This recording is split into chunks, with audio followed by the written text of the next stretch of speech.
मेरे प्यारे कला प्रेमियों और जितने भी नए पुराने दोस्त, आप सभी को आर्टिस्ट अंकल चैनल पे बहुत बहुत स्वागत है।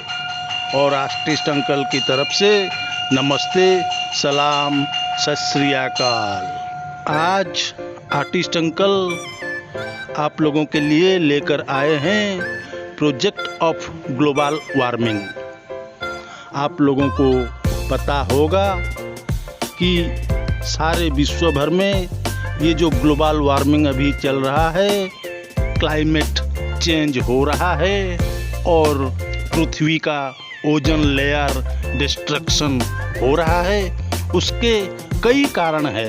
बोले तो ये जो क्लाइमेट चेंज हो रहा है, इसके लिए ये मानव समाज पहले ही अपने पैर पे कुल्हाड़ी मार रहे हैं।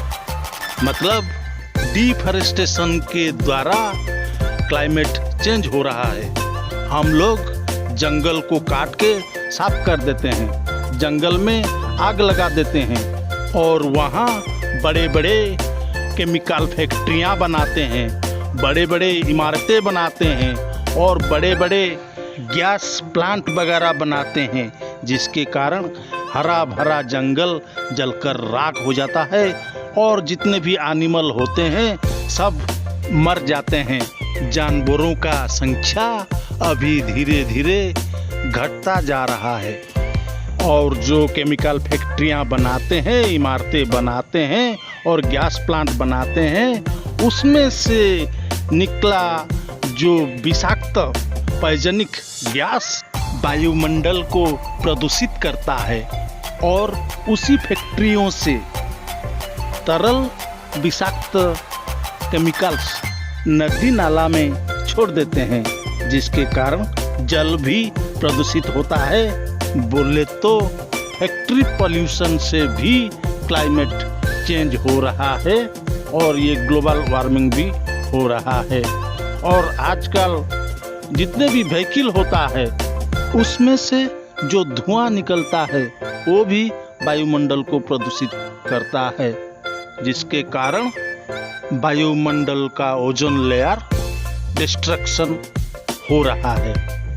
और बोले तो ये जो व्हीकल पोल्यूशन है, उसके कारण भी ये ग्लोबल वार्मिंग हो रहा है और हमारे क्लाइमेट चेंज हो रहा है।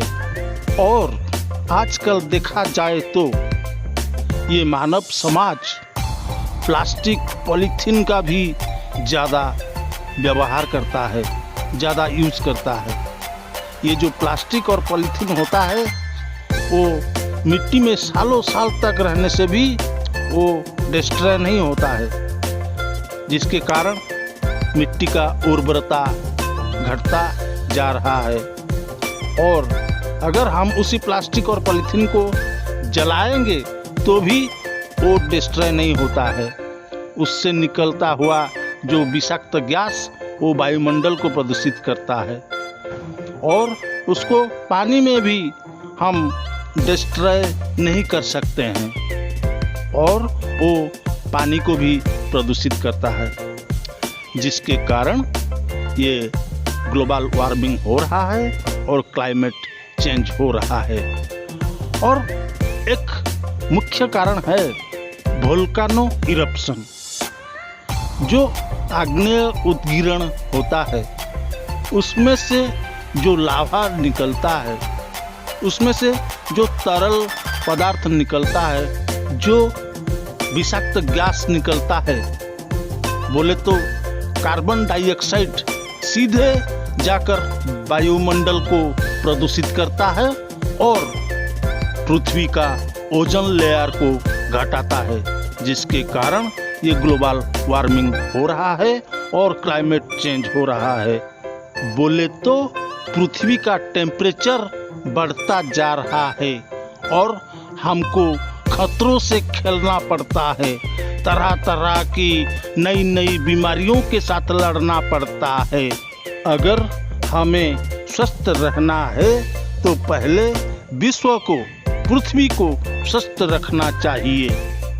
जैसे कि अगर हमको बुखार होता है और हम पैरासिटामोल खा लेते हैं, ठीक उसी तरह विश्व को ये जो ग्लोबल वार्मिंग जैसा बुखार चढ़ा है उसको उतारने के लिए हमको सचेतन होना पड़ेगा, पेड़ पौधा लगाना पड़ेगा, जंगल बचाना पड़ेगा और सोलर सिस्टम जैसे टेक्निक को अपनाना पड़ेगा।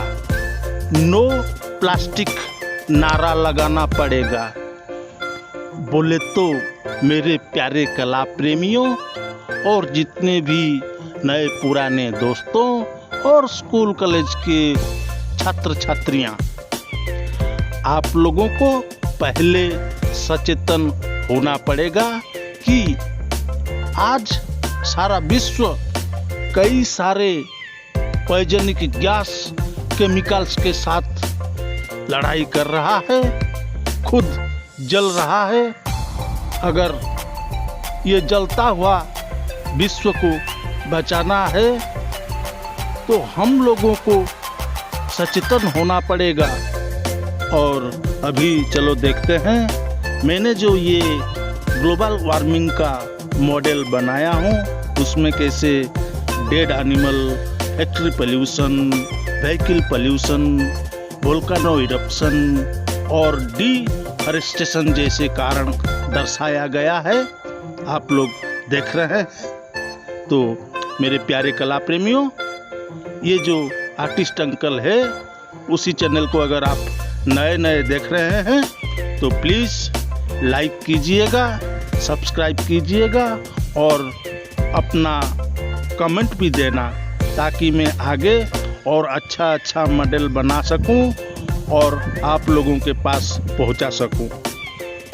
तो मेरे प्यारे कला प्रेमियों, नए पुराने जितने भी दोस्तों, आप सभी को आर्टिस्ट अंकल की तरफ से बहुत बहुत शुक्रिया। और ये जो प्रोजेक्ट ऑफ ग्लोबल वार्मिंग देख रहे हैं उसमें से आप कुछ सीखो और उसको शेयर करो।